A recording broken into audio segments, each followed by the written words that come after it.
하나님의 말씀 창세기 1장 1절부터 3절 말씀을 봉독합니다. 창세기 1장 1절입니다.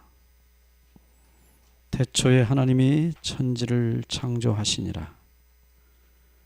땅이 혼돈하고 공허하며 흑암이 깊음 위에 있고 하나님의 신은 수면에 운행하시니라. 하나님이 가라사대 빛이 있으라 하심에 빛이 있었고. 아멘.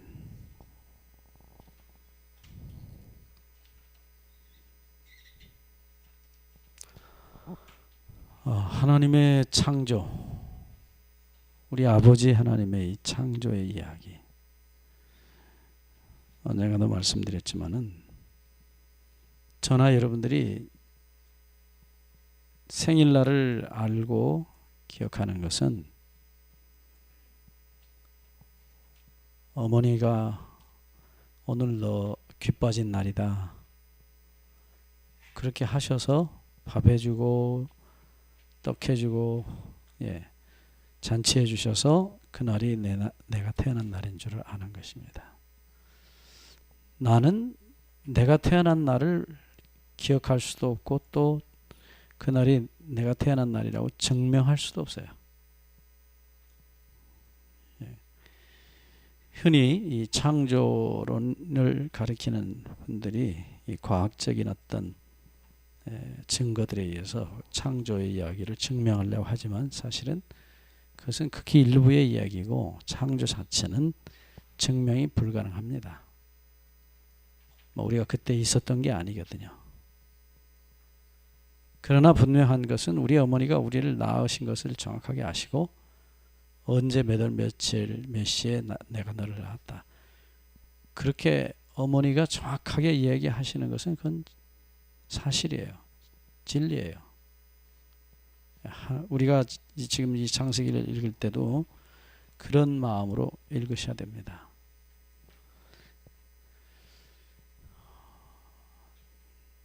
제가 이 성경을 연구하면서 창조라는 이야기를 이제 조금 더 자세히 들여다볼 때, 이 창조라는 게 얼마나 우리 모든 인생의 문제를 근본적으로 해결해주는 이야기가 아닌가 늘 그런 생각을 해봐요. 예수님을 이렇게 좀 더 가까이 모시면 모실수록 신앙이 좀 더 경륜이 늘어나면서 그 창조의 이야기가 그렇게 정말 마음에 와 닿을 수가 없어요. 자, 조금 어려운 얘기긴 합니다만은 창조란 구속의 모델이다. 구원의 모델이다. 성경을 연구하는 학자들이 이런 얘기를 자주 합니다. 무슨 얘기냐면 앞으로 우리가 구원받아서 회복될 낙원이 어떻게 생겼느냐 우리 모르잖아요. 근데 그 회복되는 낙원의 모습은 창조의 모습이었다는 거예요. 그래서 우리가 창조를 모르면은 구원받은 후에 회복될 것을 알 수가 없다. 그런 얘기입니다. 그래서 성경 연구하는 학자들이 창조와 범죄와 타락 그리고 다시 재창조 이렇게 크게 성경을 나눠서 이야기합니다. 여러분들이 많이 들으셨기 때문에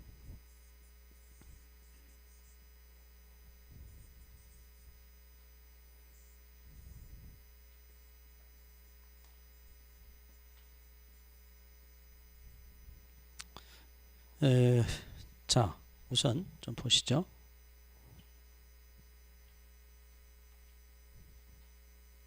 여기 제가 재창조라는 말을 썼어요. 영어로는 recreation이라고 그러죠. new creation이 아니고 recreation이에요. 재창조입니다. 왜 이런 말을 쓰느냐? 창세기 1장 31절을 보시면 하나님이 지으신 모든 것을 보시니 보시기에 심히 좋았더라. 여기 좋았다라는 히브리 말은 토브란 단어예요. 이 토브란 단어는 뜻이 여러 가지가 있어요. 영어의 good하고 비슷해요. 예. 영어로 I'm good 그러면은 나는 건강하다, 행복하다, 네, 또 기분이 좋다, 여러 가지 뜻이 있어요. 네, 그 비슷한 뜻이라고 보시면 돼요. 특별히 이 히브리어의 그 토브는 선하다는 뜻을 가지고 있어요. 그래서 이 선하다는 말을 할 때 토브를 많이 써요. 영어도 그렇죠. good 그러면 선하다는 뜻을 포함하고 있습니다. 그리고 무슨 얘기냐면 악이 없다, 죄가 없다는 뜻이에요. 그래서 이제 창세기 1장에 보시면 우리가 언젠가 한번 말씀드렸던 것 같은데 이 좋았더라, 창조하시면서 하나님께서 좋았더라 7번이나 창조하실 때 좋았다는 말이 기록되어 있어요. 근데 그 창조를 하실 때 왜 좋았다라는 말을 반복하셨을까요?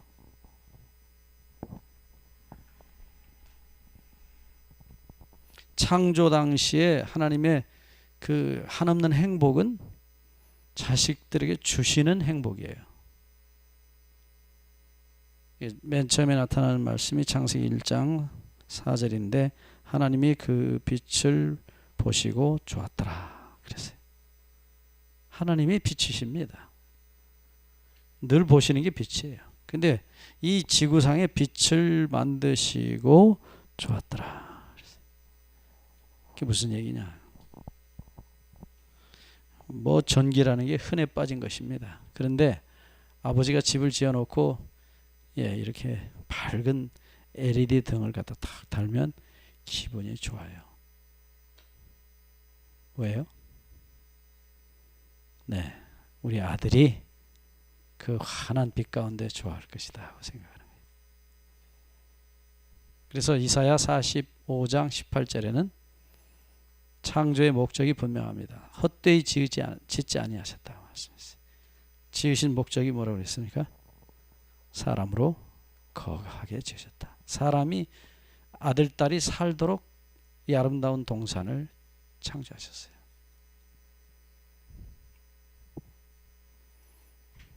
그래서 이 창조의 일주일 동안 무려 7번이나 보시기에 좋았더라. 꽃을 만들고 두리안을 만들고 맹고를 만들고 포도를 만들고 좋았더라. 예. 여러분 어떻게 생각하시는지 모르지만 하나님보다 더 위대한 요리사는 없어요. 예? 동의하시죠? 예. 정말로 완벽한 영양, 맛, 색깔, 향기, 네, 어떤 것도 누구도 따라갈 수 없는 완전한 요리예요. 한결같이 우리 아버지가 우리를 먹이시기 위해서 색깔 다르고 모양 다르고 향기 다르고 모든 음식을 정말로 고루고루 우리의 몸에 맞도록, 우리의 입맛에 맞도록 정말 그렇게 아름답게 창조하실 분이 누가 계세요? 없습니다. 네. 그래서 제가 늘 웃는 소리 하지만 여러분들 하나님이 완벽하게 만들어 놓은 사과를 싹싹싹 채를 썰어 가지고 거기다가 참기름 넣고 고춧가루 넣고 온갖 양념 해갖고 그렇게 먹습니까?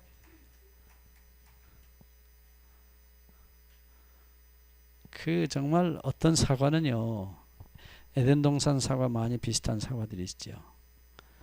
예, 정말 저는 사실 사과를 별로 안 좋아하는 사람인데 그런 사과를 만나면 정말 너무나 행복한 거예요.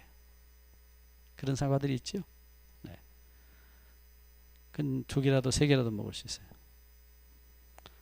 또 제가 좋아하지 않는 게 도마도예요. 전 별로 안 좋아해요. 근데 그 밭에서 그냥 노지에서 완숙시킨 도마도들이 있습니다. 종자가 또 달라요. 그런 도마도는 정말 어떻게 이렇게 간이 정확하게 맞고 그 향과 정말 너무 맛있어요. 정말 그런 건 뭐 10개도 먹겠어요. 또 제가 싫어하는 게 있습니다. 싫어하는 게 꽤 많아요. 저는 두리안도 지독하게 싫어했거든요. 싫어한 게 아니라 못 먹었어요. 못 먹어. 그 냄새가 화장실 냄새가 나가지고 코를 막고 먹어도 다 토해버려요. 근데 어느 날 우리 집 사람이 냉동실에 얼렸던, 그 사람은 그렇게 그걸 좋아해요. 너무 잘 먹어요. 너무 맛있다. 그러고 근데 도대체 저걸 무슨 맛으로 먹나. 예. 근데 나중에 제가 코를 막고 정말로 억지로 그 얼린 두리안을 먹고 입에 그 맛이 드디어 제대로 가서 맛이 붙어버린 거예요. 그러니 뭐 그다음부터는 이제 두리안밖에 안 먹습니다. 너무 맛있는 거예요. 그러니까 어떤 요리사가 그렇게 맛있게 하겠어요? 네? 정말 우리 아버지가 최고의 요리사예요. 네. 그래서 화이트빈의 표현처럼 가능한 조리를 적게 할 수 있는 음식이 좋다. 천연의 맛을 그대로 살릴 수 있는 요리랍니까? 조리랍니까? 조리. 그게 최선의 음식이에요. 인간이 타락한 다음에 타락한 본성을 따라서 악해져서 매운 것, 자극이 강한 것, 이런 것을 찾기 시작하고 인간의 그 악한 본성에 점점 더 그런 음식들을 좋아하게 됐어요. 타락해서 그렇죠. 어린 아이들에게 고춧가루 먹이면 못 먹잖아요. 그 아주 그 깨끗한 어린 아이들의 입맛은 에덴의 입맛이었다고 생각이 들어요. 물론 유전적 영향에 의해서 어린 아이들도 조상들이 자기 부모들이 좋아했던 음식을 더 좋아하는 경향은 있지만 근본적으로 순수한 식욕과 입맛을 가지고 있습니다. 자, 어쨌든요. 자, 여기 보시면 하나님께서 우리를 창조하셨을 때 너무 좋으셨다. 끊임없이 좋으셨다. 그래서 이 창조 이 자체는 좋은 소식이에요. 그것을 복음이라고 그래요. 좋았더라. 좋은 소식. 이것을 이제 헬라어로는 유입니다. 좋다, 기쁘다.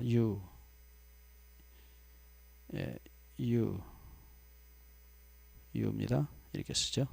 그다음에 소식 가스풀입니다.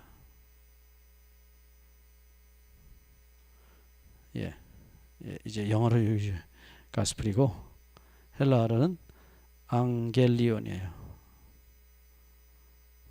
자꾸 이런 말 원어를 자꾸 써서 대단히 죄송합니다. 근데 조금은 상식으로 알아들으면 좋아요. 앙겔리온, 기쁜 소식. 여기 이제 요 부분만 영어가 가져왔어요. 또 앙겔이라고 읽지 않고 앵글로색손족들 발음하는 습관을 따라서 angel 또 그렇게 읽어요. 그냥 라틴어식으로 앙겔 그러면 될 거 아니에요? 말을 좀 어떻게 이상하게 이게 변형시켜서 말을 해요. 앙겔로스 하면 여기 뒤에 오스 붙으면 이제 천사입니다. 앙겔리온, 기쁜 소식이에요. 좋은 소식이에요. 창조가 기쁜 소식입니까? 너무나 기쁜 소식이에요. 욥기 38장 7절에 이 지구에 생명이 창조되던 날 천사들이 노래했다고 기록되어 있어요. 얼마나 기뻐서 새벽별들이 노래하고 하나님의 아들들이 기뻐 소리하였느니라. 우리 집안에 아기가 태어나면 다 그러지요. 얼마나 다 좋아합니까? 네. 정말 아이는 기쁨의 엔돌핀 제조기죠. 그 아이가 없으면 행복하지 않아요. 하나님께서 천지를 창조하실 때, 우리를 죄 없는 모양으로 창조하실 때 너무 기뻤어요. 우리 형님들이, 누님들이, 뭐 누님은 없지만 하여튼 온 우주의 거민들이, 천사들이 함께 노래했습니다. 근데 이 행복을 마귀가 깨뜨렸죠. 그래서 이제 죄가 들어오고, 그 다음에 이 죄를 해결하기 위해서 하나님의 아들이 십자가에 돌아가십니다. 이 죄를 가지고 올라가시죠. 그래서 십자가는 목적이 죄 용서입니다. 근데 이 용서가 목적이 아니에요. 근본적인 마지막 목적은 뭐냐면 죄로 인해 잃어버린 이 에덴을 다시 회복하는 것이었어요. 제가 회복이라는 책을 썼습니다. 그림책인데요. 옛날 아주 오래된 한 20년 전 쓴 책인데 아주 간단한 책이에요. 사실은 구역반 교재, 전도 교재로 만들어 달라고 해서 당시에 그림을 넣어서 만들었어요. 그림책이에요. 애들이 좋아하죠. 네. 그런데 용서의 목적은 분명히 회복입니다. 그래서 그 책 제목이 회복이고 첫 표지에 보면 죄인이 죄와 죽음의 사슬을 끊어버리고 하나님의 은혜로 십자가에서 예수님의 손을 붙잡는, 구원 얻는 그런 그림이에요. 그래서 실제 이야기는 십자가의 이야기입니다. 자, 보시죠. 제가 늘 얘기하는 대로 여러분 전당포에다가 시계 머리를 맡겼습니다. 옛날 아니 재봉틀 머리를. 그러면 이자 돈 가지고 가서 찾는 것은 재봉틀 머리입니까? 시계입니까? 재봉틀 머리죠. 근데 내가 뭘 맡겼는지 모르면은 돈 가져가서도 뭘 찾을지를 몰라요. 근데 잃어버린 게 뭔지 모르니까 찾는 것도 뭘 찾을지를 몰라요. 죄가 없애버린 게 뭘까? 다시 얘기합니다. 재창조입니다. 새로운 창조가 아니에요. New creation. 이 new, 새 창조라고 부를 때는 이 옛날 죄의 세상과 비교해서 새 창조라고 말하는 것 뿐이에요. 이 창조는, 재창조는 본래의 것, 본래의 세상을 다시 회복하는 것이에요. 아까도 말씀드렸지만 창세기 1장 31절에 하나님이 보시기에 심히 좋았더라. 완전한 세상이었어요. 뭐가 좀 미흡해서 섭섭해서 그 옛날 것은 치워버리고 새로 만드시는 게 아니에요. 하나님의 모든 행위는 완전하신 것입니다. 우리처럼 불완전한 게 아니에요. 뭐 이렇게 좀 부족하고 그래서 보충하고 그런 게 없어요. 하나님은 매사가 그분의 이 길이 완전하십니다. 그분이 완전하지 못하다면 문제가 크죠. 네. 자, 그래서 이제 조금 더 구체적으로 찾아보겠습니다. 잃어버린 게 뭐냐? 창조 때 잃어버린 게 뭐냐? 많이 있어요. 여기 뭐 우리가 원래 가졌던 그 무죄의 상태도 잃어버렸고, 그 다음에 완전한 건강도 잃어버렸고, 죄로 말미암아 잃어버린 게 뭐 너무 많아요. 그 많은 거 다 얘기할 수 없고요. 몇 가지만 좀 얘기를 해보겠습니다. 여기 하나님께서 창세기 1장 29절에 하나님께서 우리에게 본래 주신 음식이 씨 맺는 채소와 씨 가진 열매 맺는 나무입니다. 씨 가진 열매 맺는 나무.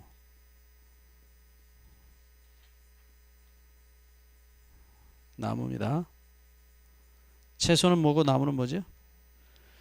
채소는 부드러운 식물입니다. 나무는 딱딱한 식물이에요. 그래서 이 하나님이 심으신 정원수들, 열매를 맺는 정원수들의 열매를 먹도록 하셨어요. 특별히 이 씨라는 단어가 반복되고 있는 것은 흥미롭습니다. 씨, 예, 씨란 단어는 예, 히브리 말로 제라 그러는데 예, 아주 재미있는 단어예요. 네. 씨가 있는 채소 한번 물어봅시다. 채소 중에 씨, 곧 열매입니다. 씨를 가진 열매, 부드러운 풀에서 나는 거. 예, 이것은 종류가 두 가지예요. 첫째는 부드러운 열매입니다. 부드러운 열매 뭐가 있습니까? 시금치. 시금치는 이파리를 주로 먹잖아요. 시금치 씨는 잘 안 먹죠. 예, 씨가 있는 채소, 열매 채소라고 흔히 부릅니다. 네, 열매, 제가 씨가 있다고 분명히 얘기했죠. 성경에 씨가 있는 채소, 호박, 네, 고추, 네, 가지, 호박, 오이, 뭐 굉장히 많아요. 참외, 수박, 네, 그것은 부드러운 열매는 아니죠. 제가 지금 말씀드린 건 부드러운 열매.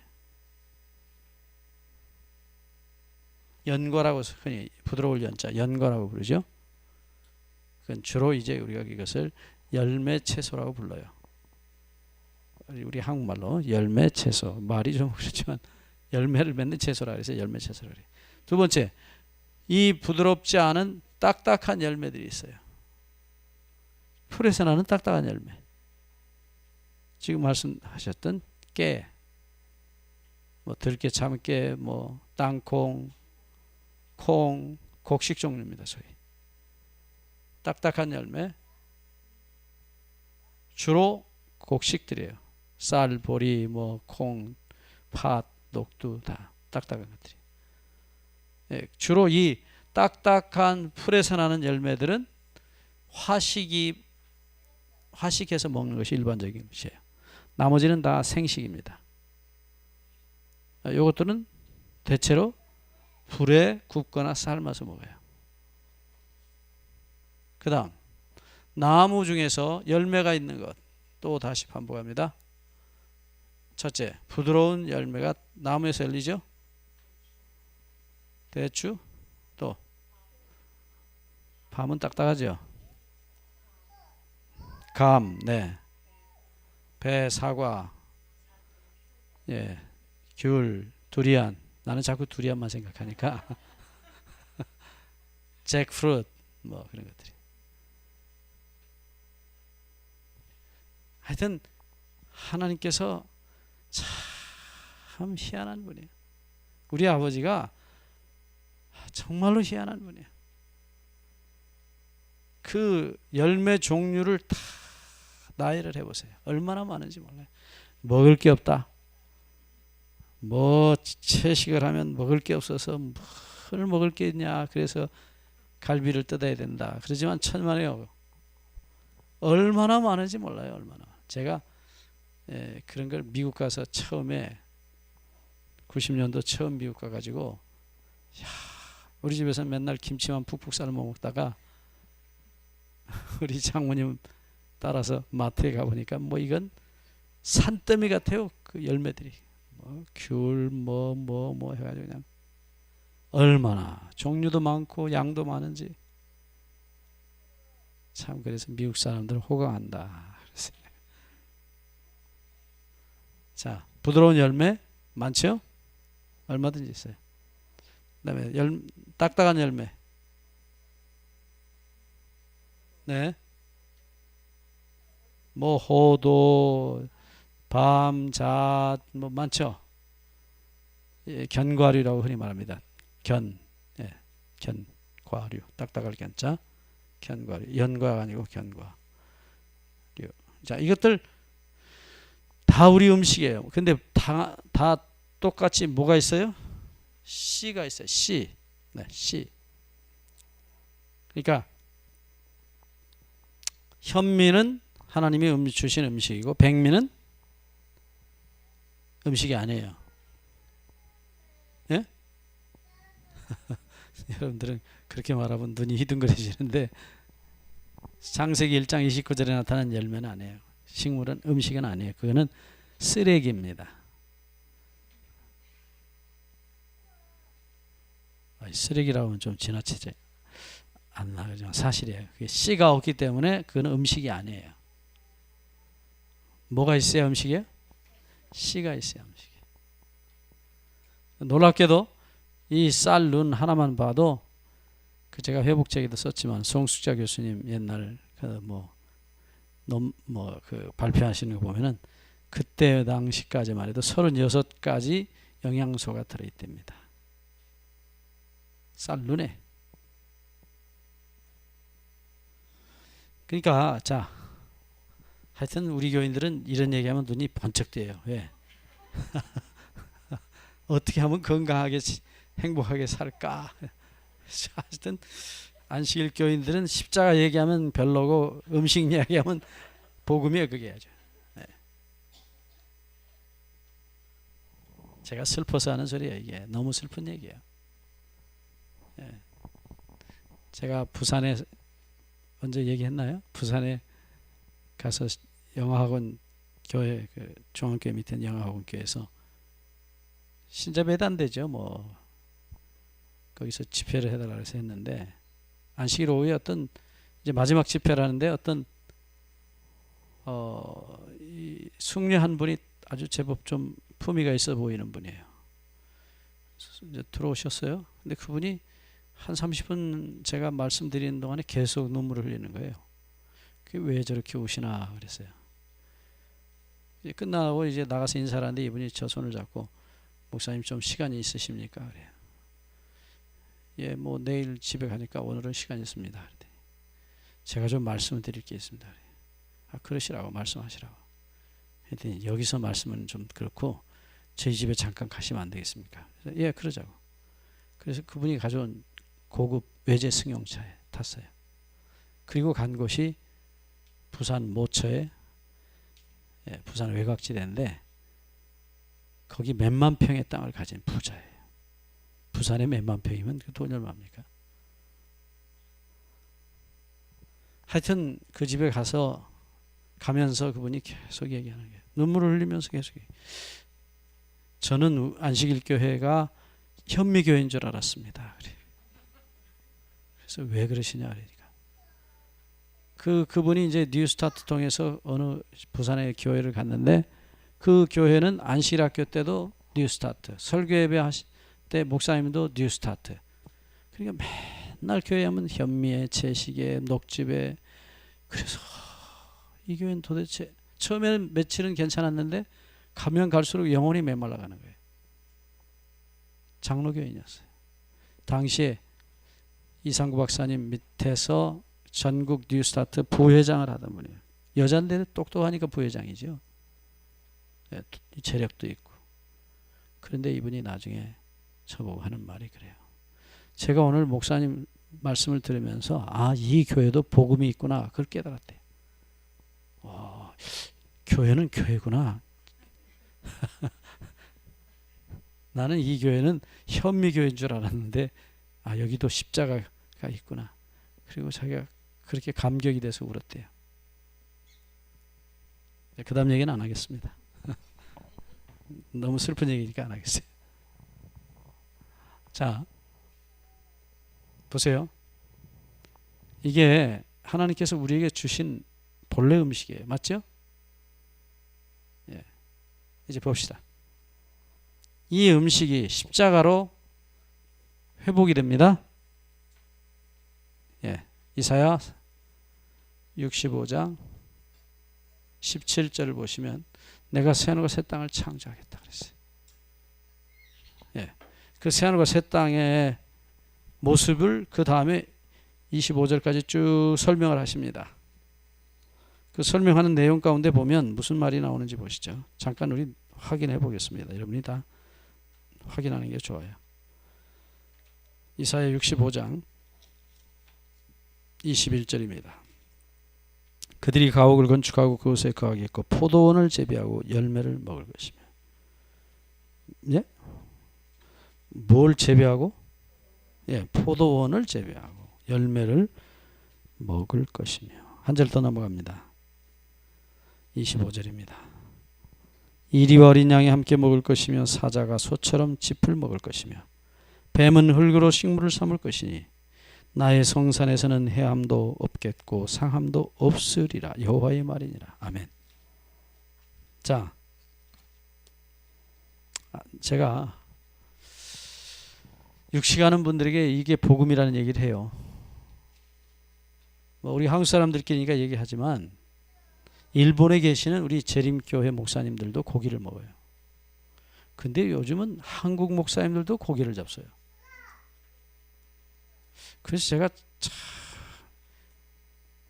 죄송한 얘기지만 이해가 안 돼요. 저는 제 머리로는 이해가 안 돼요. 그게.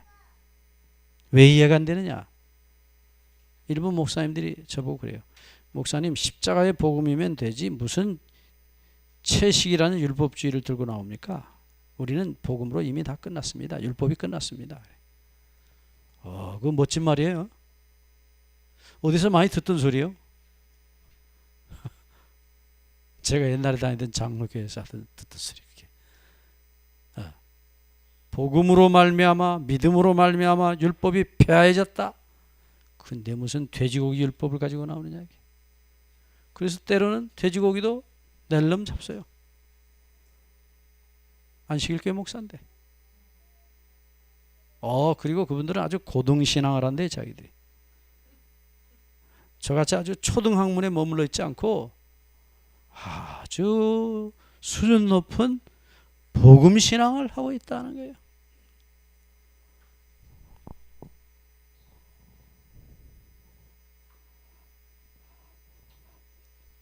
저는 솔직히 십자가의 복음을 우리 어머니 뱃속에서부터 배운 사람이에요. 우리 어머니는 어려서부터 장로교회, 우리 어머니 사시던 동네 예배당에 들어와서 그 예배당에 할아버지, 외할아버지한테 혼나가면서 예배당 혼자 개구멍으로 교회 다니고 그랬어요. 그 예배당 종소리가 나면 안 가면 못 산대요. 성령의 인도하심이죠. 그래서 평생 예수 믿었어요. 이제 시집 와가지고 우리 할아버지가 워낙에 고집센 노인네라 선비 어디 그러면 끝이에요. 끝났어요. 그래서 할아버지 돌아가시고 이제 우리 할머니가 혼자 되셨을 때 셋째 며느리인데 아들 6형제 중에 셋째 며느리인데 큰 며느리 노릇을 했어요. 부모 모시고 형제들 거두고 살았으니까. 정말로 우리 아버지가 효자상을 거절할 만큼 효자가 된 것은 우리 어머니 때문이에요. 사실은. 우리 어머니가 보통 열부가 아니에요. 효부가 아니에요. 두 분이 비슷했으니까 그렇게 부모를 모셨겠죠.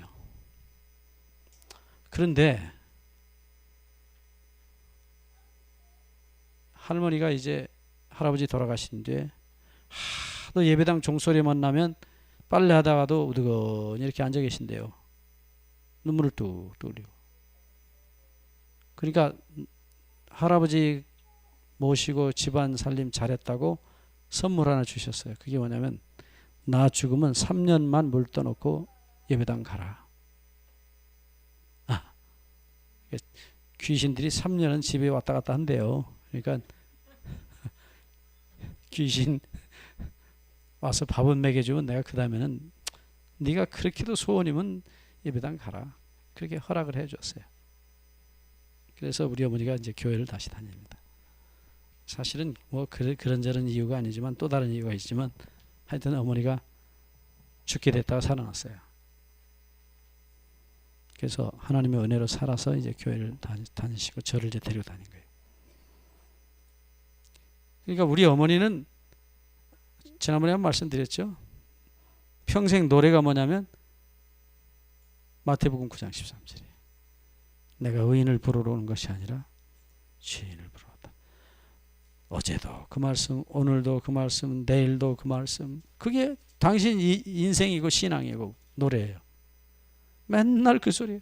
주여. 그리고는 내가 의인을 부르는 것이 아니라 죄인을 부르러 왔다. 그거 그냥 늘 그 소리를 하는 거예요. 그리고는 야야 절 보고 그래요.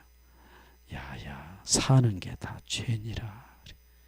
무슨 도사도 아니고 도통은 도사도 아니고 사는 게 다 죄니라. 걸어가는 것도 죄고 숨 쉬는 것도 죄니라.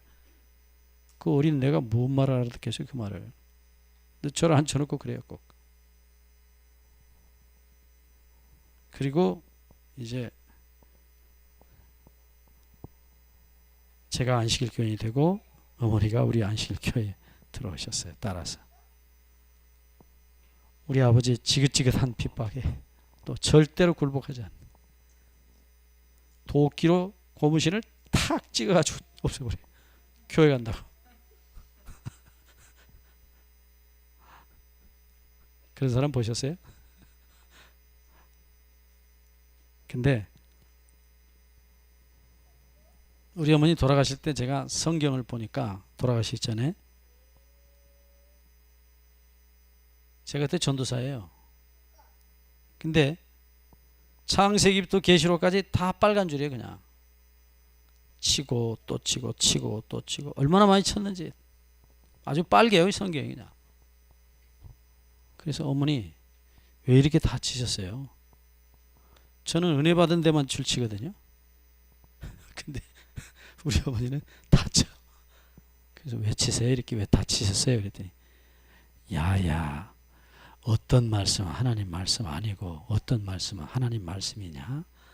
다 하나님 말씀이지 않냐? 그러니까 다 중요하다 이거예요. 그러니까 처음부터까지 다 지켜. 그래서 제가 어머니 돌아가신 때 관에다 넣어드렸어요 그 성경을. 그렇게 사랑하시던 성경. 근데 우리 어머니가 다시 얘기하지만 그 다 하나님 말씀이라고 하면서도 딱 그 마태복음 9장 13절은 날마다 노래를 부른 거예요. 그렇게 제가 어머니하고 둘이 예배 드리면 예배 다 드리고 이렇게 액자에서 우리 집에 그 옛날 그 액자인데 예수님이 이렇게 십자가에 돌아가시는 이제 그런 그 옛날 그림이에요. 그림. 그 맨날 쳐다보고 우시는 거예요. 예배 다 드리고 우리 아버지는 술 잡수고 저기 주무시고 아이고 나같이 버러지만 또 모든 것을 그리고는 말씀을 잊지 못해요. 눈물을 뚝뚝 흘리시고 새벽 기도 가면 꼭 그 십자가 있는데 그 강대상 앞에 거기 가시. 저는 무서워갖고 새벽 기도 가면 껌껌하거든요. 그 앞에 이렇게 7개 등이 있어요. 이렇게 촛대 7촛대 식으로 제가 다니던 교회. 그리고 십자가 희미하게 보이고 그러면 저는 무서워가지고 맨 의자 맨 밑에 기어 들어가서 거기서 그냥 오돌오돌 떨고 있다가 엄마가 기도 끝나면 따라 나오는 뭔 말하는지도 모르고 뭐 기도를 할 줄 아나. 근데 제 마음속에 그 어머니가 전해준 복음, 십자가의 복음이 제가 그걸 몰랐어요. 성령께서 그 어머니를 통해 제 가슴에다 십자가를 꽉 박아놓은 거예요. 그러니까 뭐 마태복음이 어디가 붙었는지 에베소서가 어디가 붙었는지 몰라요. 주일날 되면 신약성경 신구약 다 가지고 다니시는 분은 장로님들이요. 그건 아주 경건한 믿음 좋은 장로님들.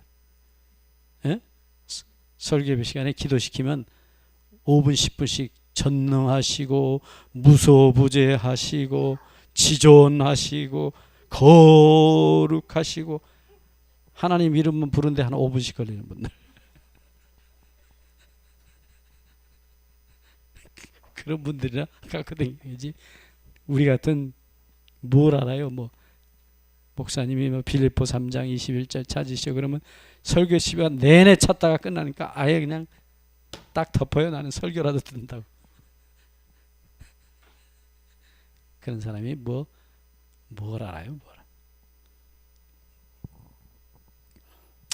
어쩌다가 안식일교회 전도회 가가지고 안식일이 토요일이다.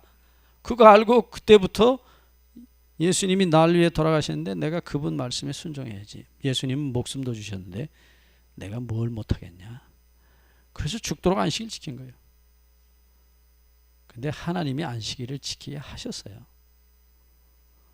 선생님이 저를 막 야단치고, 그 하마예요, 하마. 얼굴이 이렇게 크고 몸집도 커요.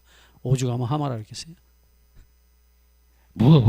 그 학생과장 엄청나게 무서워요, 선생님.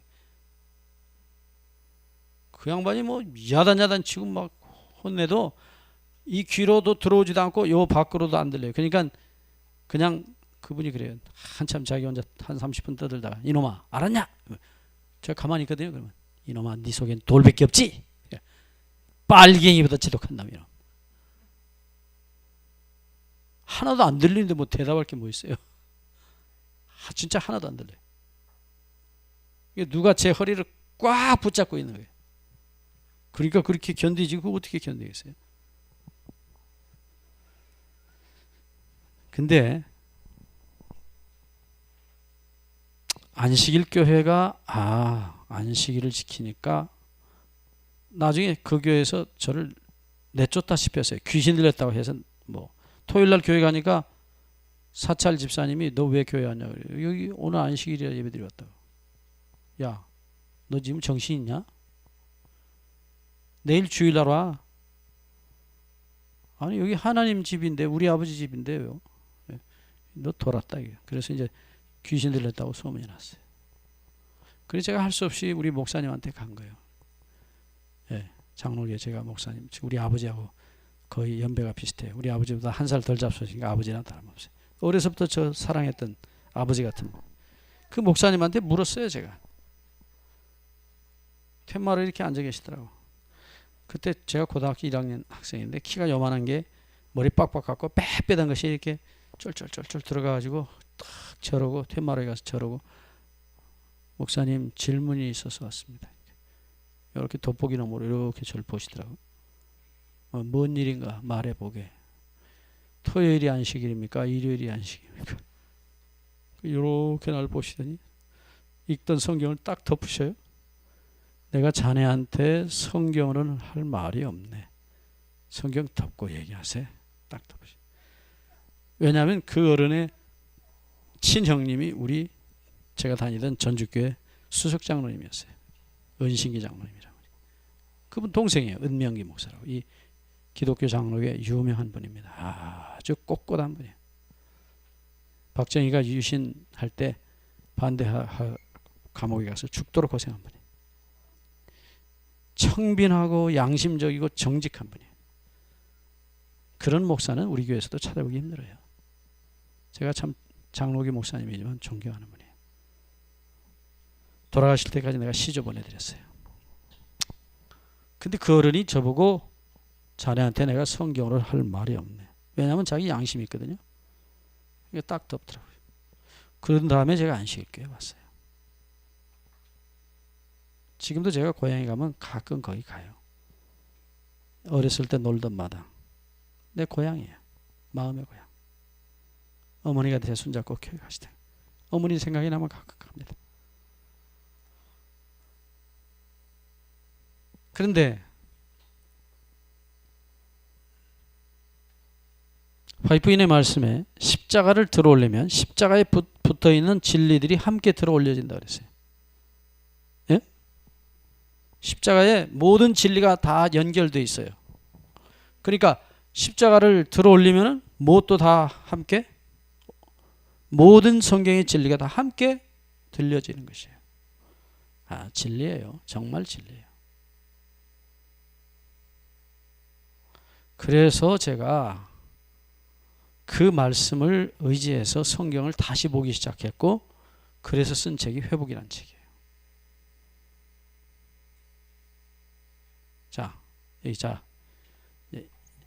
제가 쓸데없는 제 얘기를 많이 했는데 지금 이 얘기 하려고 지금 이렇게 배경 설명하느라고 지금 길게 얘기한 거예요.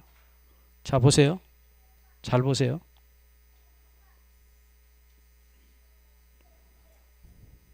아까도 말씀드렸어요. 십자가는 왜 세워졌어요?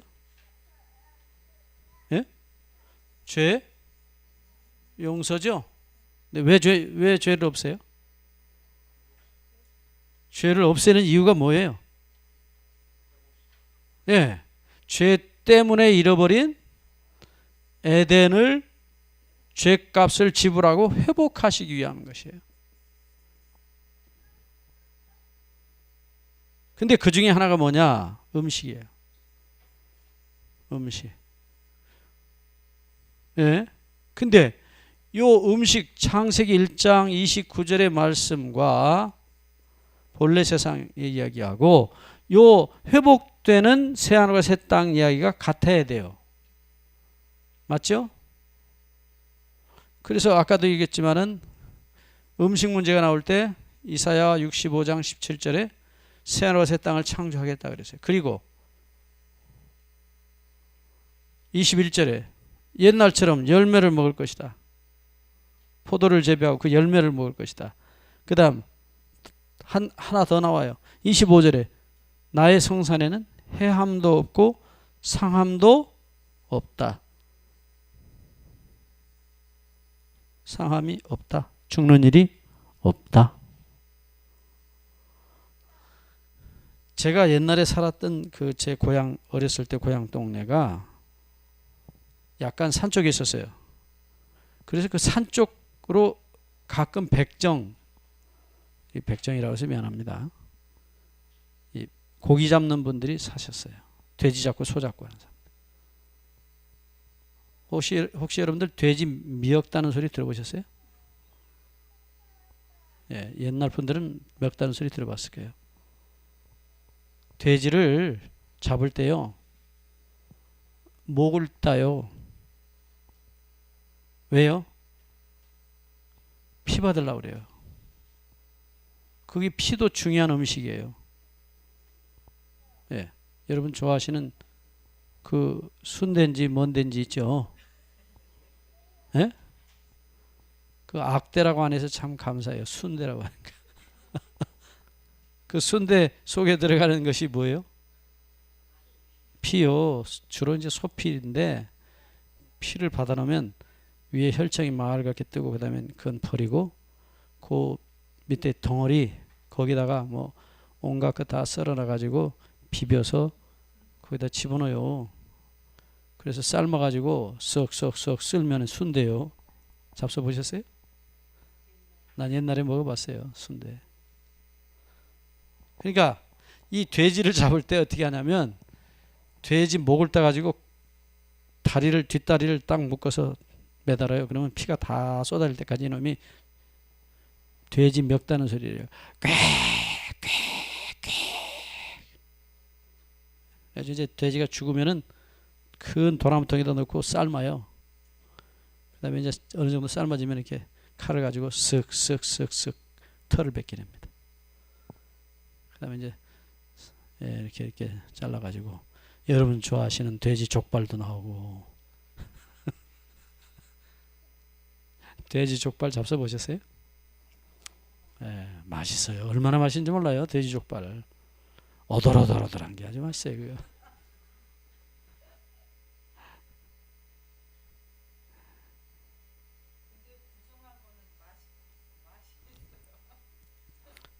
입맛이 타락해서 맛있는 거예요. 자, 그 맞아요. 맛있어요. 저도 참 많이 먹었어요. 삼겹살, 새우젓에 김치에 착착 싸보세요. 얼마나 맛있는지. 안 먹어본 사람 몰라요. 근데 자, 제가 그 맛있는 삼겹살 얘기하려는 게 아니고 잘 보세요. 사람이요 얼마나 잔인하면 제가 지금 할 얘기가 많은데 너무 서론이 길어서 미안합니다. 이 본론들 하려니까 지금 빨리 줄입니다. 사람이 얼마나 악해졌으면 그렇게 되냐 이거예요. 고기를 먹느냐 안 먹느냐가 얘기가 중요한 게 아니에요. 좀 미안한 소리지만은 미국 사람들이 우리 보고 야만족이라고 그래요. 왜냐? 저희들이 사랑하는 개를 한국 사람들은 잡아서 먹는다 이거야. 어떻게 개를 먹냐 그래. 여러분 미국서 오신 분들이 계시지만은 제가 미국 가서 처음에 기가 찬 게 그거예요. 이놈의 소만한 개가, 송아지 많은 놈의 개가 주인이 오니까 주인 어깨 위에다가 양 앞발을 탁 올리더니 혀로 싹싹싹 핥어요.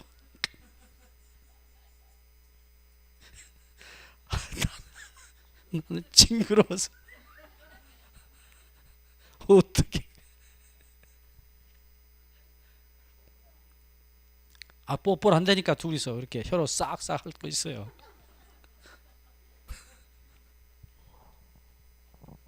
내가 그래서 기겁을 한 거야. 기겁. 그 다음에 개가 똥을 싸면 또 그걸 다 치워요. 야, 그래서 내가 그때 생각한 게 저게 주인이 아니고 종이지 뭐냐. 똥 치우고 오줌 치우고 그렇게 개를 좋아해요. 그 왜 그러냐? 아니 내가 미국 사람 욕해서 안 냈지만은 아주 이게 어려서부터 애를 낳으면은 기저귀를 2개 3개씩 채워가지고 저 방에다가 던져버려요. 주 둘이 자고. 애는 뭐 조금 좀 생각 있는 사람은 밑에다 좀 재우다가 나중에 좀 크면 저 방으로 보내버려요. 그러니까 애가 그냥 밤새도록 고무줄 꼭지 빨다가 오줌 싸고 똥 싸고 그냥 혼자 빽빽 울다 자는 거예요. 여기 습관되니까 나중에 이제 괜찮아요.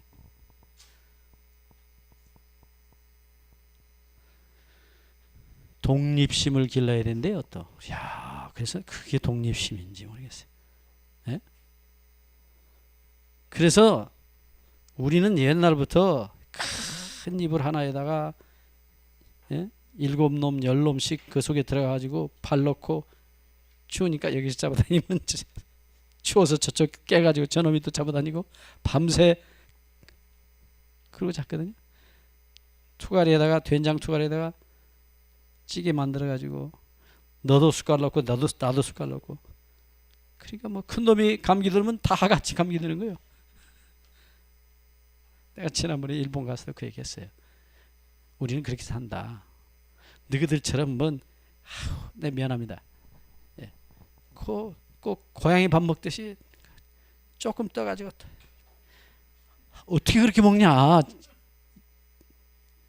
우리는 감기가 들면 똑같이 든다. 형만 들면 되겠냐?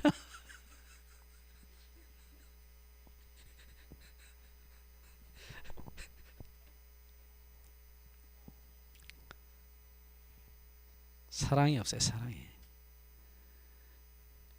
먹을 때 자기 것만 갖다 쪼르륵 먹고 끝. 우리는 콩 한 쪽도 나눠 먹는. 자, 너무 이게 얘기가 많이 딴 데로 갔는데 제가 여러분들 하도 40일 하시려면 지겨우실 것 같아서 제가 웃는 얘기를 하는 거예요. 자, 보세요. 그래서 제가 미국 사람 보고 물어봤어요. 도대체 당신들은 왜 개를 그렇게 좋아하냐? 그때 그 사람들이 저보고 하는 말이 그래요. 야, 한번 생각해보래요. 저보고.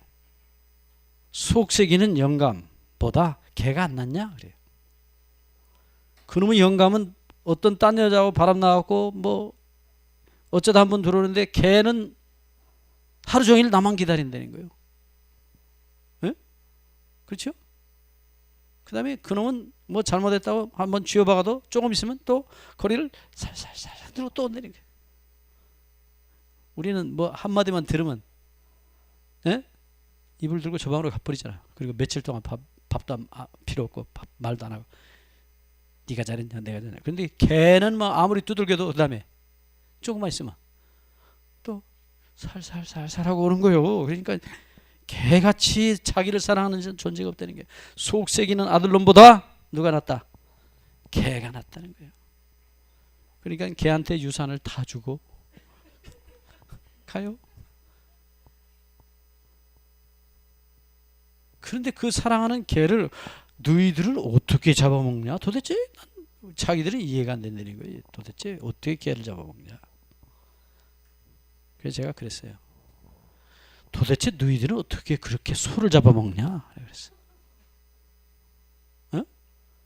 우리는 소가 얼마나 중요한 존재인지 집 옆에다 소막을 따로 붙여 짓는다. 그리고 우리는 밥 못 먹을 때도 소는 콩죽 끓여가지고 죽 끓여준다. 우리는 소를 너무 사랑한다. 그런데 너희들은 어떻게 소를 잡아먹냐? 우리가 개 잡아먹는다고 야만이라면 너희들은 대야만이냐 이놈들아. 그래서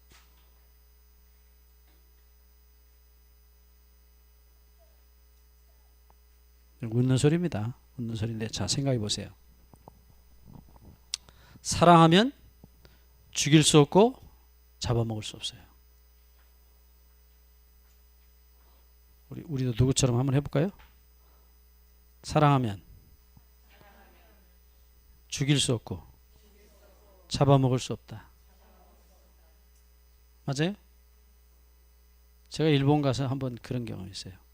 우리 제일교포 집에 갔어요. 일본 사람은 자기 집에 데려다 밥 먹이는 것을 거의 몰라요. 부끄러워해요. 거기도 철저히 이기주의예요. 개인주의. 그래서 막 좋다 좋다 막 사랑한다 그러고는 밥은 어디가 사주냐면 저 식당에 가 사줘요. 집에 들어와서 뭐 찌개라도 같이 먹지 거의 없어요. 거의. 좀 이제 외국물을 먹어서 개방된 사람들은 좀 있어요. 가끔. 근데 일본 보통 사람들은 절대로 그렇게 안 해요. 근데 하루는 우리 제일교포 우리 제주도 분이 시집을 가가지고 거기 사는데 목사님 오늘 우리 집에 오세요. 예, 저녁 대접할게요. 그래요. 그래서 갔어요. 갔더니 그 집사님이 뭐 일본 요리를 아주 잘해놨어요. 뭐 일본 요리가 저는 맞아요. 예, 좀 덜 맵고 거의 안 맵고 예, 약간 달짝지근하지만 뭐 그래도 먹을만해요. 그런데 아주 음식을 맛있게 차려놓고 우리를 기다리고 있어요. 근데 조금 있으니까 초등학교 2학년쯤 돼 보이는 아이가 그 집 딸인데 학교 갔다 들어온 거예요. 들어오는데 얘가 가방을 맨 채 지 엄마한테 인사도 안 하고 현관에 들어서자마자 현관에 있는 그 길게 된 어항 앞에 딱 서더라고요. 이렇게 예, 뒷짐을 딱 쥐고 어깨에 가방을 메고. 그러더니 자세히 이렇게 살펴 보니까 그게 열대 어항인데 아주 요만한 예, 정말 손가락 마디 한 마디만씩한 그 조그마한 고기들이 추출이 있어요. 근데 그것들을 다 이렇게 유심히 보는 거예요. 근데 왜 저렇게 유심히 보나 나도 이렇게 같이 봤는데 이렇게 보니까 아 거기 다나카 고기가 배를 딱 위로 올리고 떠 있는 거예요. 거기 다나카도 있고 스즈키도 있고 하네다도 있고 다 있어요. 걔가 이름 다 지어놨거든요. 네. 와타나베도 있고 다 있어요. 거기 보면. 근데 다나카가 배를 딱 위로 올린 거예요. 죽었어요. 아 그러니까 이놈이 그냥 그대로 퍽썩 주지 않더니 대성통곡을 하는 거예요. 다나카야.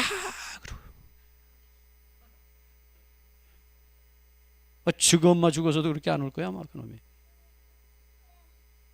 우리 한국 사람 같으면 어떻게 하지? 잘 죽었다. 오늘 저녁에 그렇지 않아도 매운탕 그릇이 없었는데 꺼내가지고 배 따서 매운탕 하실 거 아니에요? 네?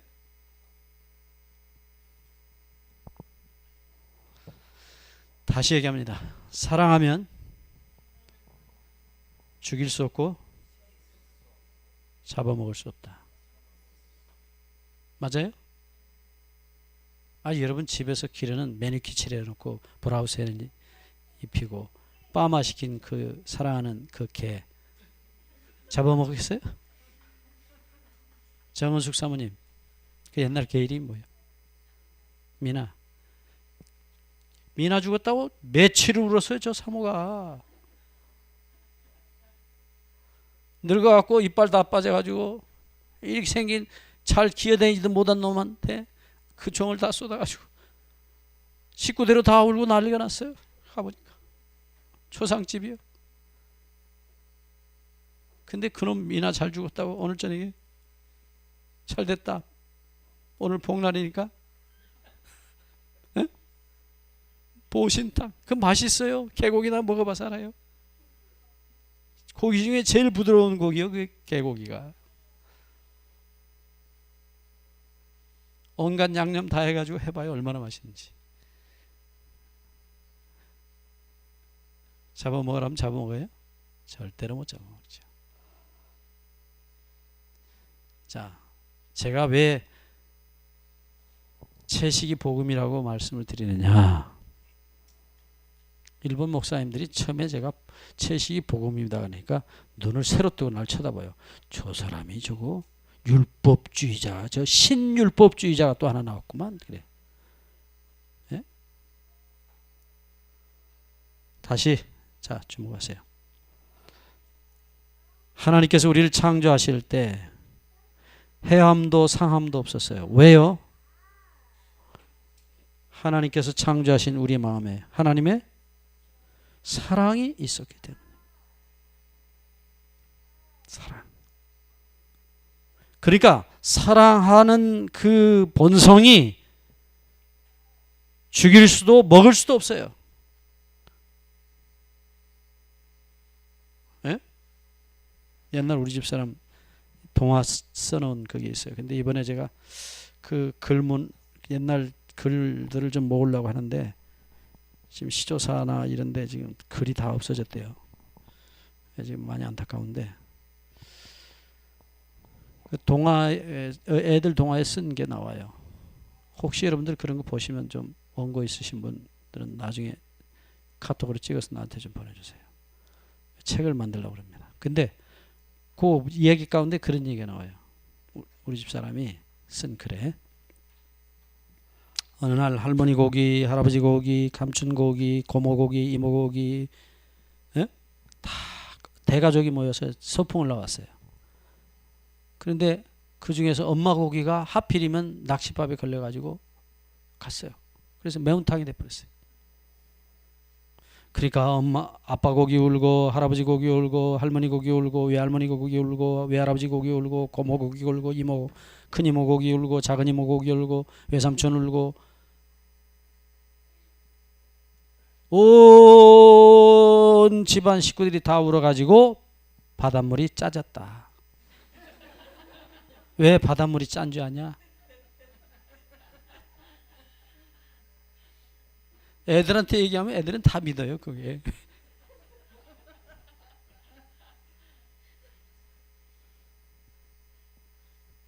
그렇잖아요. 바닷물이 짜잖아요. 왜 짜요? 하도 많이 잡혀가지고 너무 많이 울어서 바닷물이 짜졌다.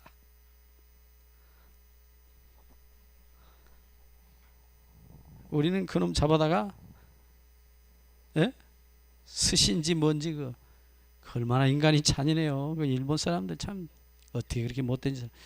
뭐 주사 바늘로 해가지고 뇌 어디 부분을 탁 찌르면은 죽지는 않고 의식만 잃어버린대요. 그래서 이놈이 꿈틀꿈틀 하는데 그놈을 꿈틀꿈틀 하는 놈을 산채로 이렇게 삭삭삭삭삭삭 해가지고 난도질 해가지고 꿈틀꿈틀 하는 놈을 이렇게 딱 찍어가지고 초장에 탁 찍어 먹는. 이야 맛있다. 이 세상에 어떻게 그렇게 인간이 잔인합니까? 산채로 뜯어먹어. 산채로. 그러면 안 되죠. 어디 여러분 소를 산채로 묶어놓고 뜯어먹어요? 예? 에휴, 그렇게 인간이 잔인할 수가 있어요. 자, 제목. 왜 복음인지를 설명드리겠어요. 죄는 우리 지난 십자가 때 공부했어요. 죄는 뭐예요? 사랑하지 않는 것이에요. 자기만 사랑하는 것이에요. 그 죄가 십자가로 갔어요. 여기서 예수님과 함께 없어졌어요. 그러면 본래 하나님이 우리를 창조하셨을 때 그 본성으로 돌아가요. 사랑의 본성이 다시 우리 안에 창조돼요. 그러니까 육식을 하면 안 된다는 율법 때문에 안 먹는 게 아니에요. 개를 사랑하고 소를 사랑하고 돼지를 사랑해서 안 먹는 거예요. 죽일 수가 없어요. 여러분 정말 돼지가 얼마나 불쌍합니까? 참 저는 돼지를 생각할 때마다 너무너무 불쌍해요. 짠하게 그지없어요. 어떻게 하필이면 그 녀석은 자기를 희생해서 구정물 쓰레기 치우는 당번을 맡은 거예요. 얘가. 예? 에덴 동산에서는 뭐 먹었어요? 돼지가. 창세기 1장 30절에 보면 푸른 풀을 먹었어요. 그러니까 돼지 똥 냄새가 무슨 냄새가 나갔어요? 허브 냄새. 허브 돼지 보셨어요? 요 옆에 지금 돼지 키우는 양반들이 저녁 때만 되면 돼지 똥을 걷어다가 이 뒤에다 버리는가 봐요. 아주 돼지 똥 냄새가 밤새 나잖아요.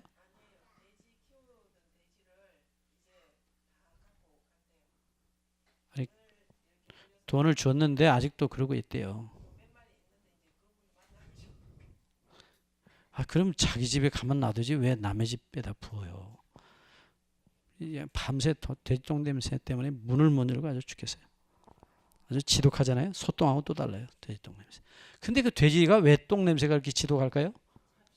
예, 온갖 쓰레기는 다 먹어요, 걔가. 그러니까 돼지가 얼마나 불쌍합니까? 그러니까 실컷 청소부 노릇하고 또 죽기는 제일 많이 죽어요. 그래서 돼지가 너무 불쌍해요. 예? 하늘나라 가면 다 돼지가 뭐 먹어요? 옛날처럼 허브. 그래서 우리가 돼지 끌어안고 뽀뽀도 하고 그럴 거예요. 이제 거기 가면.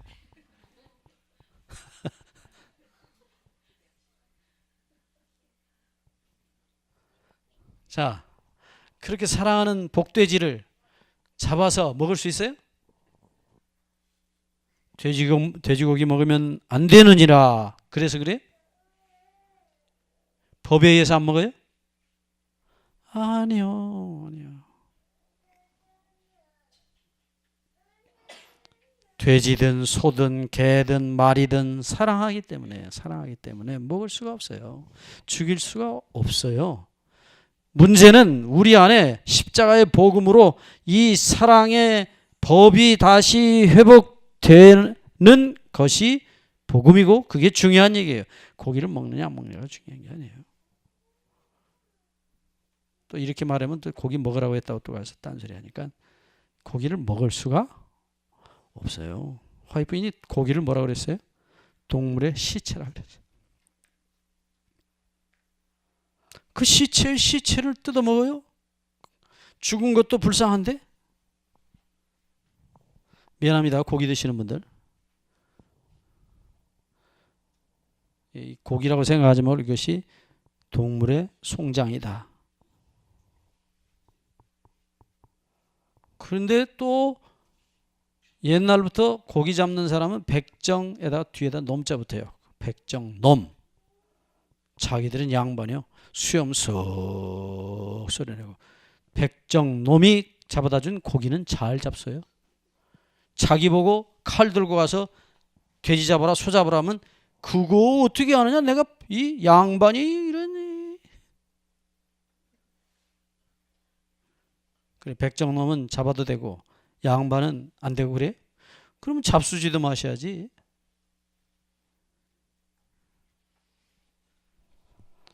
제가 미운 소리 해서 미안하지만 아닙니다. 뭐 여러분들 잡수셔도 좋아요. 그러나 여러분 마음 가운데 십자가로 말미암아 하나님의 사랑이 우리 안에 회복이 되면 먹을 수가 있어요? 먹을 수가 없어요. 그러니까 고기를 먹지 않는 것이 아니고 동물에 대한 사랑이 우리 안에 하나님의 사랑의 법이 회복되는 것이 복음이라고요.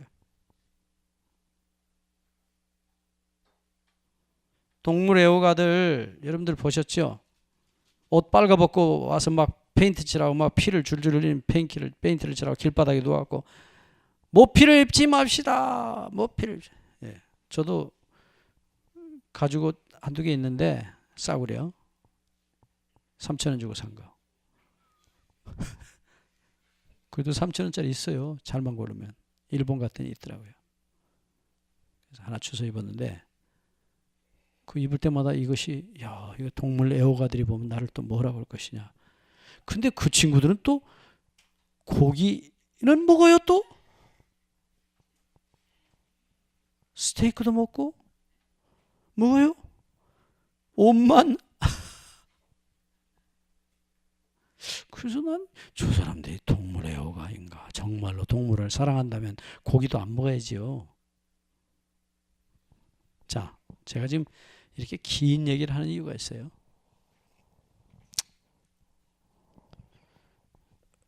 우리가 십자가로 말미암아 주님께서 찾아주신 복음이 뭔가를 알아야 돼요. 마태복음 26장 29절에 보시면 주님께서 십자가에 올라가시기 전에 무슨 말씀을 하셨냐면 마지막 식사입니다. 내가 오늘 너희와 함께 식사를 하는데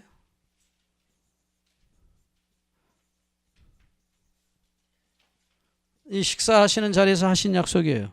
오늘 너희와 같이 먹은 이 포도를 내 아버지의 새 집에 가서, 새 하늘과 새 땅에 가서 너희와 같이 먹을 때까지 다시는 먹지 않겠다 그랬어요. 예? 자, 여기 새 땅의 새 포도, 무공의 포도. 이건 진짜 완전한 100% 올게닉이에요. 100% 무공해. 이 세상에서 그 100% 올게닉 포도 구할 수 있어요, 없어요? 없어요. 제가 옛날에 어느 교회 목회할 때 장로님이 제가 가면 자랑을 해요. 목사님, 저는요 슈퍼에 가서 과일도 안 사고 채소도 안 사고 뭣도 안 삽니다. 그럼 뭐 잡수요? 텃밭에다 내가 배추 기르고 콩 길러가지고 그거 가지고 된장간장 담아가지고 그 다음에 내가 기른 배추에다가 밥 먹습니다. 그래서 요즘 사람들이 무공해가 뭔지 모릅니다 라고 그러셔요. 그래서 내가 그렇습니까? 그리고 내가 속으로만 그랬어요. 장로님이 모르셔도 너무 모르신다. 예? 피가 이미 공해고 공기가 다 오염돼. 저공해지 무슨 너무 무공해요. 그래서 그렇게 너무 지나치게 하셔갖고 나중에 그분이 병을 얻어갖고 돌아가셨어요. 내가 그분 때문에 너무 가슴이 아픈데, 자 보세요. 이 완전한 새 포도는 에덴 동산에 있던 포도예요. 에덴 동산에 있던 새 포도입니다. 이게 하나님께서 처음으로 새 포도를 만들어서 아담에게 주셨어요. 이거 뭐 때문에 잃어버렸어요? 죄 때문에. 그러니까 예수님이 그 죄를 가지고 십자가로 올라가셨어요. 그래서 그 죄를 없앰으로 에덴의 본래 포도를 다시 찾아주시겠다 하신 약속이에요. 이제는 옛날에는 주기만 했는데 이제는 내가 너희들하고 같이 앉아서 같이 먹겠다 약속을 하셨어요.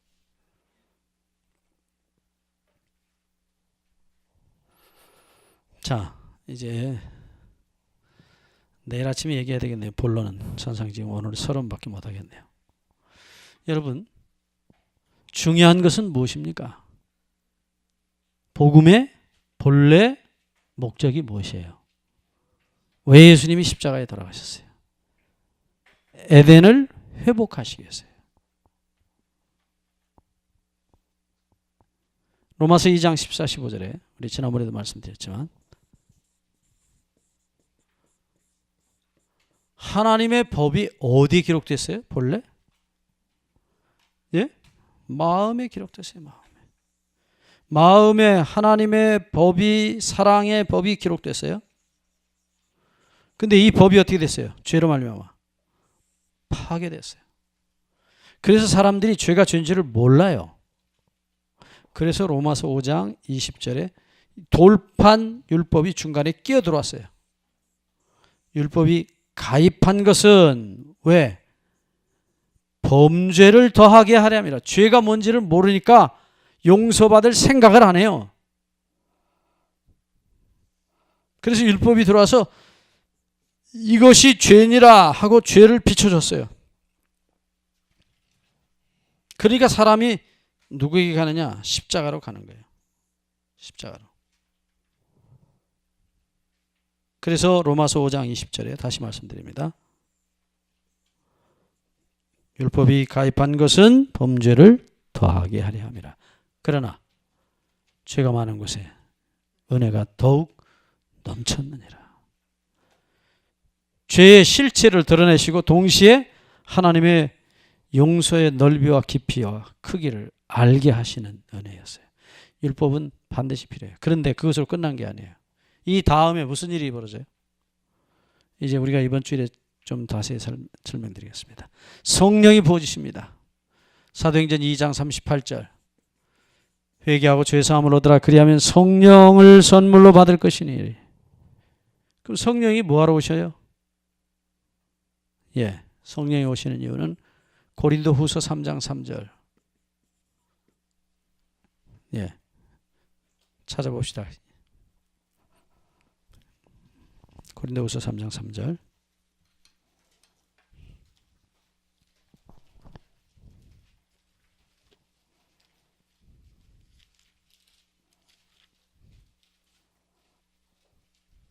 너희는 우리로 말미암아 나타난 그리스도의 편지니 이는 먹으로 쓴 것이 아니오 오직 살아계신 하나님의 영으로 한 것이며 또 돌비에 쓴 것이 아니오 오직 육의 신비에 마음의 비석에 한 것이라.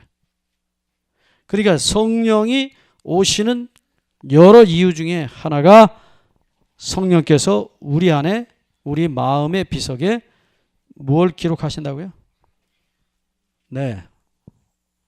하나님의 사랑의 법을 다시 기록하기 위함이라.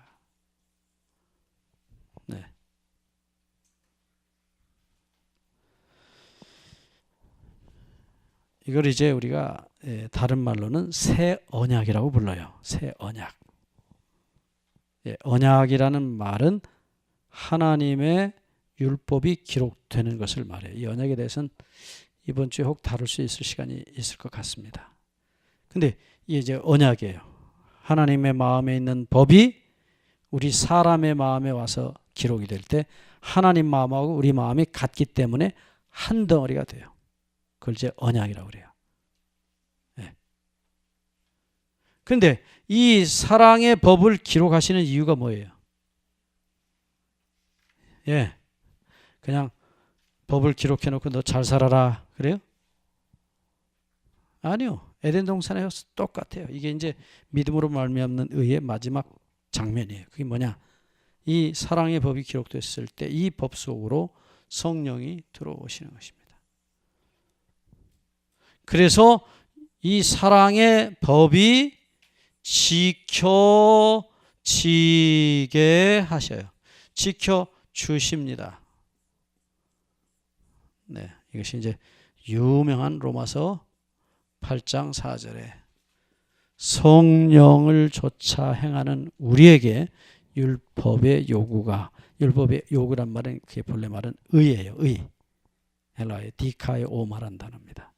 율법이 이루어진 열매입니다. 열매. 이 마라는 헬라어의 끝에 붙은 말은 열매를 가리켜요. 그 율법의 열매가 맺혀지도록 해주겠다는 거예요. 자, 이건 나중에 우리가 구체적으로 자세히 볼 겁니다. 자, 그러니까 잘 보세요.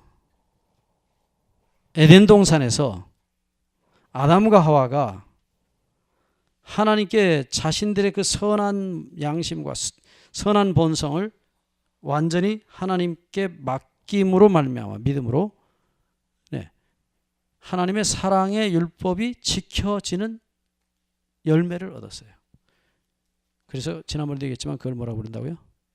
성령이 하셨기 때문에 성령이 맺히시는 열매. 줄여서 성령의 열매. 근데 우리는 성령의 열매를 자기가 맺히려고 그러지. 사랑과 희락과 그거 있잖아요. 9가지. 우리 집사람 맨날 외우는 거. 근데 그걸 누가 맺혀요? 내가 맺혀야 돼, 내가. 그래가지고 뭐 어떤 놈은 사랑을 맺혔는데 인내가 안 맺혀져가지고 지금 고민이다. 또 뭐 절제는 안 된다. 이건 너무 좀 죄송한 얘기지만, 너무 이건 성경과 안 맞는 얘기를 하는 거예요. 그러니 얼마나 그게 힘들어요. 안 되는 놈을 되려고 아주 애를 쓰는 거예요. 나중에 우리가 그건 보겠습니다. 그래서 잘 보세요. 회복입니다. 회복. 똑같아요. 히브리서 8장 10절에 다시 회복이 돼요. 새 언약이 맺어지는데 본래 에덴의 언약과 똑같은 언약이에요. 그것은 하나님께서 예레미야 31장 33절에 하신 그 예레미야를 통해 주신 새 언약입니다. 소위 이 새 언약이라는 건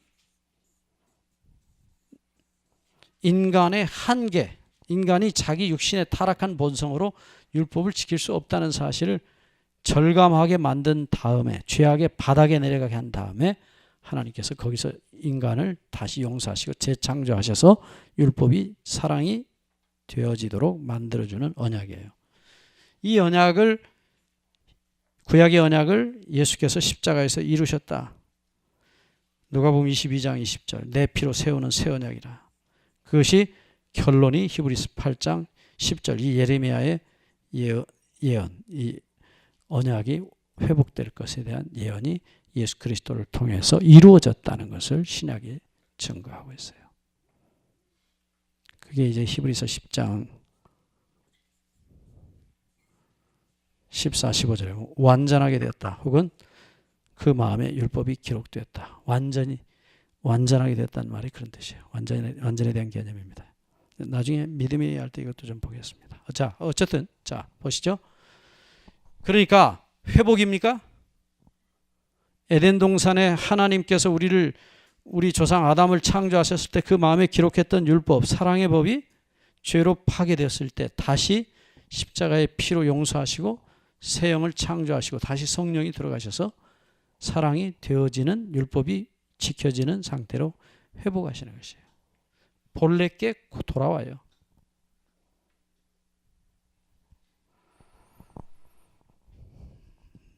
자, 그래서 시간이 돼서 제가 줄입니다. 내일 아침에 좀 자세히 다시 보겠습니다. 중요한 얘기를 해서 이 성경에 나타난 하나의 공식, 성경은 공식의 책입니다. 법의 책이에요. 그래서 복음도 공식이 있어요. 그냥 회개하는 게 아니에요. 회개하는 공식이 있고 구원하는데도 구원의 공식이 있고 다 있어요. 사단은 그 공식을 다 중간에 쓸데없는 거짓말을 집어넣어가지고 다 변질시켜 놨어요. 그래서 복음은 회복돼야 돼요. 그래서 계시록 14장 6절에 그 복음은 영원히 변하지 않기 때문에 영원한 복음이라고 말했어요. 근데 말세에, 우리가 나중에 세천사 기별 따로 합니다. 말세에 마지막 기별을 전하는 자들이 그 손에 가진 것이 영원전부터 있었던, 에덴 동산에 주어졌던, 모세에게 주어졌던, 예수님을 통해, 제자들을 통해 전해졌던 그 본래 변하지 않는 영원한 복음이에요. 우리가 그 영원한 복음을 회복해야 돼요. 정말로 슬픈 역사는 오늘 교회 안에, 심지어 우리 재림교회 안에도 이 영원한 복음이라고 말하는 사람들이 영원한 복음이 아니에요. 변질된 복음을 가지고 영원한 복음이라고 말하고 있어요. 엉뚱한 소리를 하고 있는 거예요. 이번 주일 계속해서 또 우리 마지막 40일 마치기까지 이 영원한 복음이 하나님의 은혜로 우리 모두에게 온전히 드러나지기를 바랍니다. 우리 기도해 주시고 마치겠습니다.